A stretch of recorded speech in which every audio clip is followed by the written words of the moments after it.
So it's 10 p.m, night before my challenge starts. Just lying in my tent.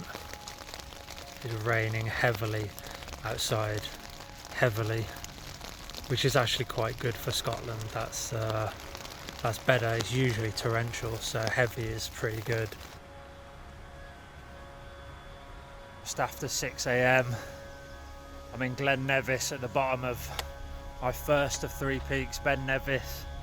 Looking forward to getting started. A lot of preparation and nerves and anxiety, and now I can just put all of that behind me and just hit the trail, start walking.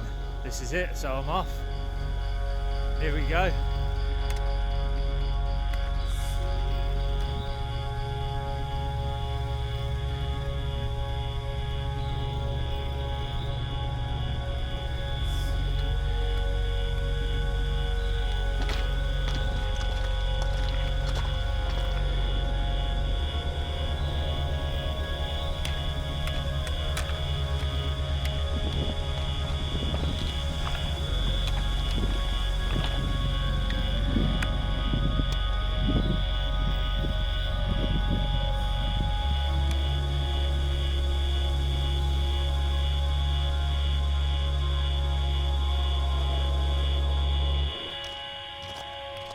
Had a wonderful experience on Ben Nevis with beautiful cloud inversion and peaks like rising above the clouds, so pretty epic way to start the challenge.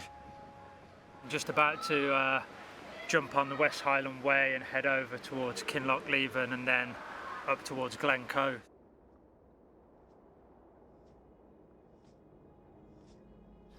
This walk is a self-chosen mission. I want the open trail to cleanse my mind. I want to taste escapism and freedom on my lips, to feel the adrenaline of an arduous physical challenge coursing through my veins, and to hear the silence of solitude. I want to climb and walk so hard and so fast, I lose sight of my comfort zone and triumphantly smash through the barriers of my perceived limits. I walk solo. I'm self-reliant. I carry everything I need on my back, resupplying en route at shops and cafes I pass. I pitch my own tent, cook my own camp meals, filter my own water, nurse my own wounds and massage my own aches. 10 two-letter words sum it up. If it is to be, it is up to me. Hit the West Highland Way for 20 kilometres, got to Kinlochleven. Suddenly there was a Scottish monsoon and it absolutely threw it down for about half an hour. Got absolutely drenched, and then glorious sunshine came out again, so it's been a very mixed day. And I was meant to carry on a bit, but that view's too good not to camp in front of, so decided to stop a little bit early, enjoy hopefully a really special wild camp.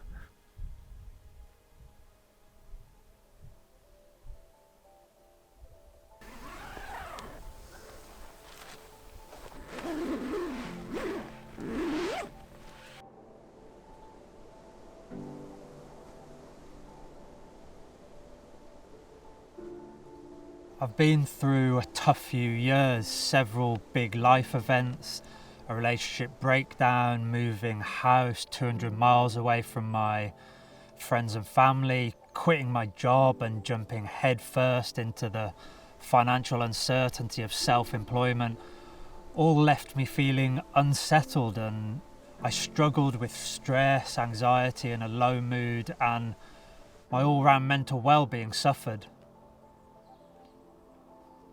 But even now, right at this last minute before I say this, I feel a sense of embarrassment to talk about this, as if there's guilt or shame in it all.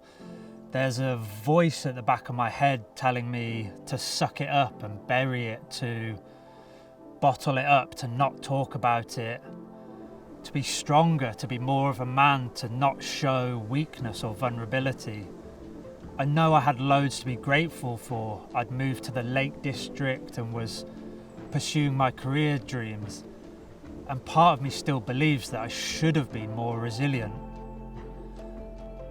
I should have had a stiffer upper lip and been better able to cope with my situation, but I just wasn't. I belittled my own problems too. I wasn't in crisis, I wasn't feeling suicidal, I hadn't been diagnosed with a mental illness, so I told myself that my issues weren't worthy. Other people were going through much worse times and more traumatic things. They deserve sympathy, help and support, but I didn't. I told myself I was just being pathetic and self-absorbed and fragile. I should just shut up and pretend everything was okay. Yet all of these feelings are exactly why people don't talk about their mental health. There shouldn't be a stigma about it. There shouldn't be any dishonour or disgrace in it. And everyone's mental health, no matter how seemingly small or trivial, is worthy. Talking openly and honestly is so important, and sharing your feelings is the first step towards healing. And so eventually that's what I did. I plucked up the courage to go to my GP and speak about my struggles. And I was diagnosed with low-level depression.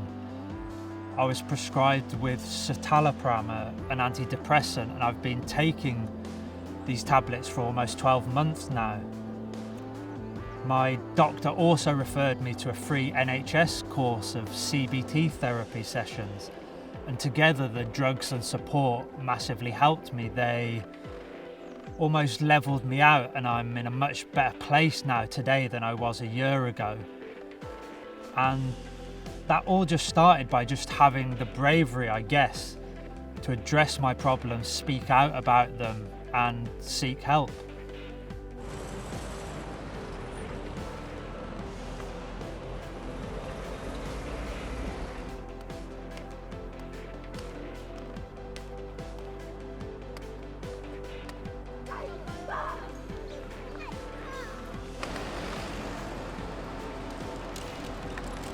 Just arrived in Glasgow, and it's a shock to the system, such a stark contrast from being in the middle of nowhere, just out in the Scottish Highlands for a few days wild camping. So it's been strange, but I'm pleased to sleep in a real bed tonight.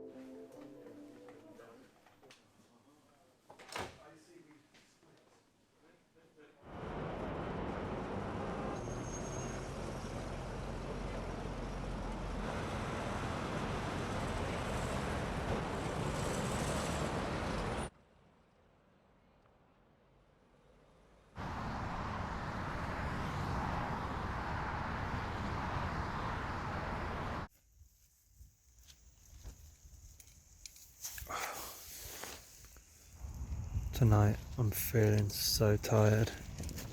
I had that first pang of am I going to be able to do this? Have I got enough energy? Because it's the end of day 6 and I'm pretty knackered, but hopefully I'll wake up refreshed, renewed with energy tomorrow morning.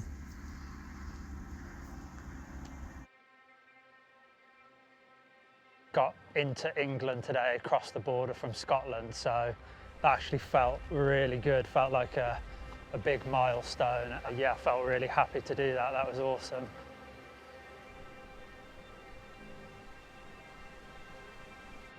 I've just come through Carlisle, about to start the Cumbria Way, so heading into the promised land of Cumbria, and some exciting mountains ahead, so I'm really looking forward to that. I do absolutely love just the simplicity of putting one foot in front of the other. I seem to have been able to enter robotic hiking mode where it just seems completely natural to wake up every morning, put in a 12-hour shift of walking every day.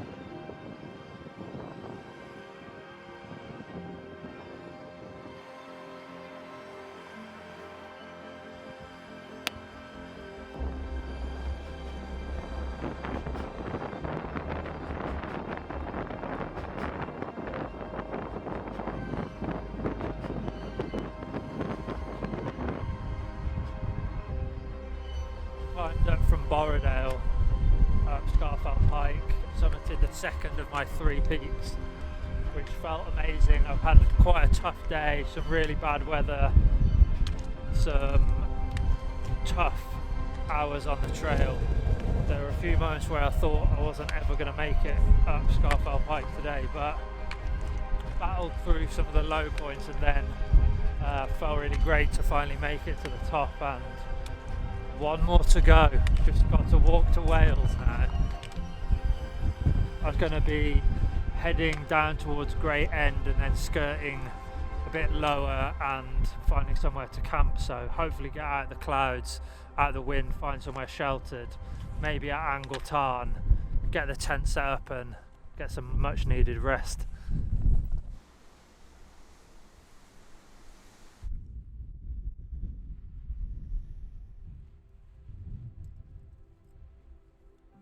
Out of the blue, during my challenge, I got a call from my brother with some devastating news, the tragic death of an old friend.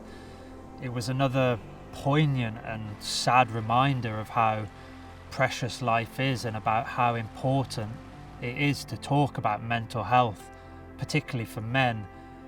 In a WhatsApp group with my best friends from home, we all started discussing mental health for the first time, really. Let's all agree that if we ever start feeling low or down, we'll talk to someone about it. And always here for all of you boys was just some of the messages. But it shouldn't have taken a tragedy to get to that point, and I wish we'd done it sooner.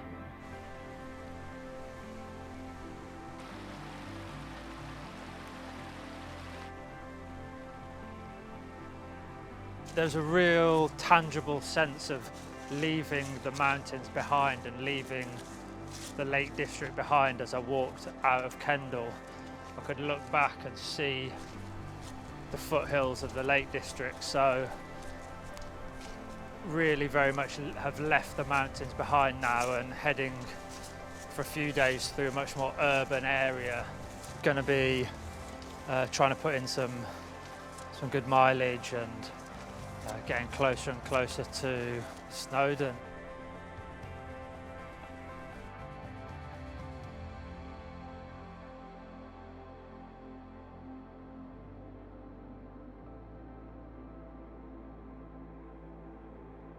So I've just made it to the Welsh border in the middle of nowhere, just in a field, so there's nothing to really signify it, but that doesn't dampen the celebration. I'm really happy to have made it.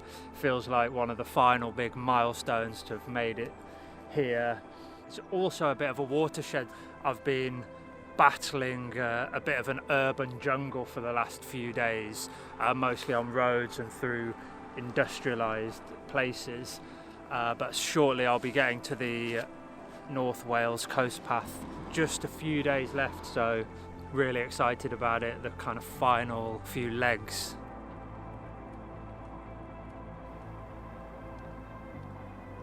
I used to think that the great outdoors was the solution to all of my mental health issues, but in some ways it was perhaps just escapism, running away from issues, brushing things under the carpet, putting a plaster over a gaping wound. No matter how epic the adventure, old demons always resurfaced once I returned to reality. So, for me, the outdoors could never be a magic wand to make all my struggles go away. Instead, it was just one of many tools in my arsenal and had to be combined with professional help addressing the real root causes of my struggles.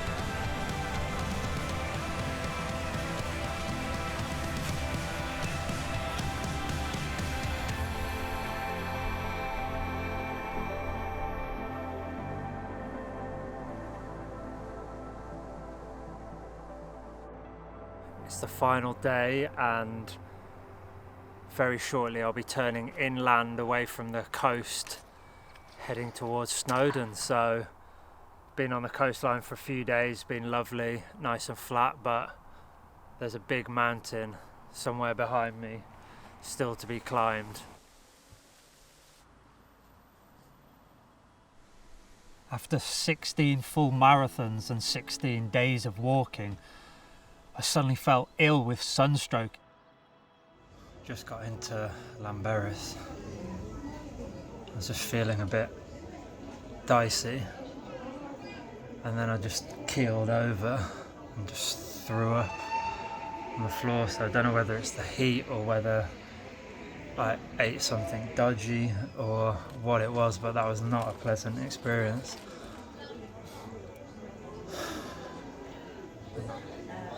I was bent over double, retching over a drain, spewing out my guts.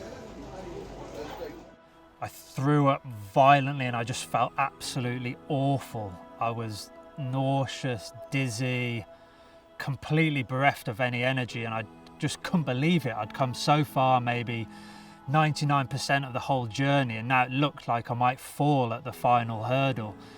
I just wanted to curl up in an embryo position and go to sleep. I felt so weak, and it really was a pivotal moment in my challenge. In the past, I'd probably have completely catastrophized the situation.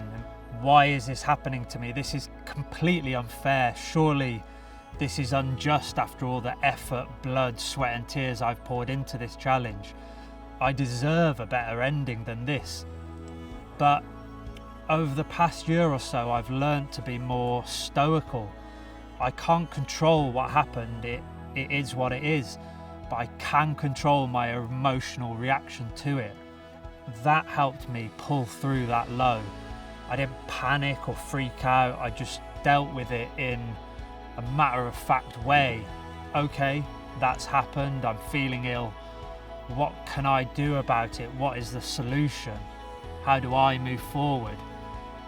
If I have to stop now, I can maybe come back in the morning to do Snowdon, and that wouldn't be the end of the world. That stoic way of thinking helped me then, and it helps me in everyday life.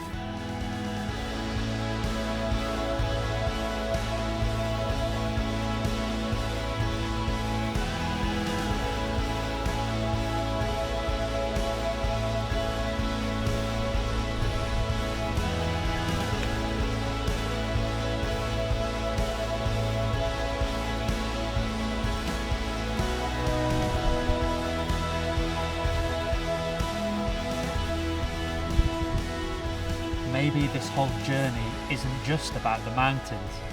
Maybe it's about life in general. The mountains are a microcosm of an everyday existence, a mirror image of reality. The rain and wind and exhausting ascents and long days are symbolic, if you will. They represent the cruel twists and heartbreaking turns of life, the obstacles and frustrations and unkindnesses we all face day in, day out. You can either let those trials and tribulations defeat you, or you can conquer them. And I'm suddenly struck by an inspiring, elevating thought, a conclusion that gives my adventure a deeper meaning. If I can overcome the challenges of the mountains with resilience and positivity, perhaps I can do the same with everyday life.